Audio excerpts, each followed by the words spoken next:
J'ai une question au président, pour le président. C'est-à-dire, le gouvernement en place est pour moi l'un des gouvernements qui fait la promotion du régionalisme. Et ce que je sais, c'est que le président a plusieurs années durant collaboré avec ce gouvernement. Moi, je voudrais bien savoir, pourquoi étant dans ce gouvernement, le président n'a pas dénoncé les tares qu'on constate aujourd'hui et surtout les tares qu'il est en train de dénoncer aujourd'hui?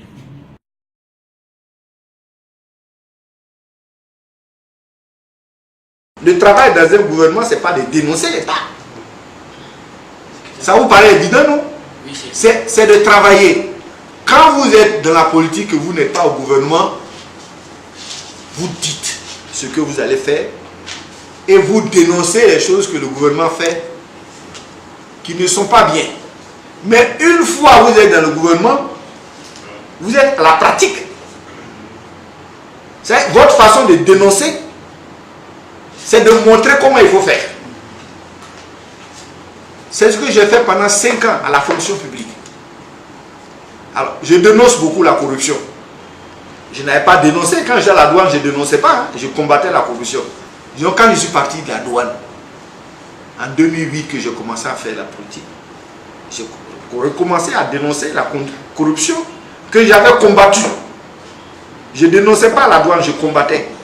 Mais quand je suis arrivé à la fonction publique, pareil, un des premiers chantiers, c'était de faire sortir du fichier de la fonction publique tous les fonctionnaires fictifs, c'est-à-dire des gens qui avaient des papiers pour se faire payer, mais qui n'avaient pas de bureau, qui ne travaillaient pas. Donc, qu'est-ce que je vais faire? Je vais dénoncer la corruption? Non, je la combats. Tous les concours, la fonction publique que j'ai organisé, c'est sans frais de concours. Bon. Si je dénonçais, je n'allais pas avoir le temps de faire ce travail. J'ai préféré faire. Et j'ai mis en place le site FAE, qui était un vrai projet qui ne marchait pas. Nous l'avons ressuscité. Et c'est ce qui permet aujourd'hui à un fonctionnaire de suivre son avancement administratif sans se déplacer. Mais vous connaissez le coût des déplacements avant. Mais ce n'est pas seulement le déplacement, le transport de UTB. Mais c'est quand vous arrivez au plateau là-bas, il y a plein de gens. Quand moi j'arrivais à la fonction publique, toute la rue là, c'était des jeunes, ils sont assis là. Quand vous arrivez, qu'est-ce que vous voulez? C'est eux qui prennent votre dossier, qui vous demandent ce qu'il faut payer et qui vont voir. Mais tout ça, ça a disparu. Le type est chez lui. Il rentre et puis voit comment, où se trouve son arrêté de nomination. Mais vous pensez que pendant que je fais ça, je dois encore dénoncer? Quand je suis arrivé à l'enseignement supérieur, pareil. Vous savez qu'un bac, quand quelqu'un a le bac pour s'inscrire, c'est au moins 10 000 francs en ligne. On n'a jamais. On a fait deux orientations. Demandez au bachelier, personne n'a jamais payé 5 francs. Donc, encore une fois, le travail du gouvernement, le travail du ministre, ce n'est pas un travail d'opposant. C'est un travail de travail.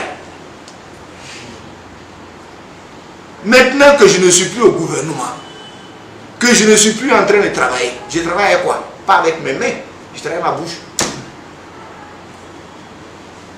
Mais personne ne peut me dire pourquoi tu dénonces la corruption aujourd'hui, mais quand tu étais là-bas, tu étais corrompu ou bien tu entraînais la corruption. Ça, c'était ça la question.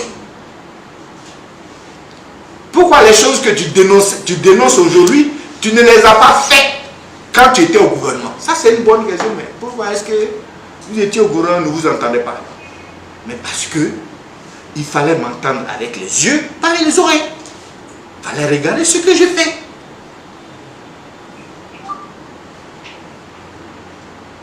Je ne sais pas si je vous ai convaincu, mais on ne peut pas être DJ et puis être sur la piste de danse. Il faut choisir sa position. Voilà.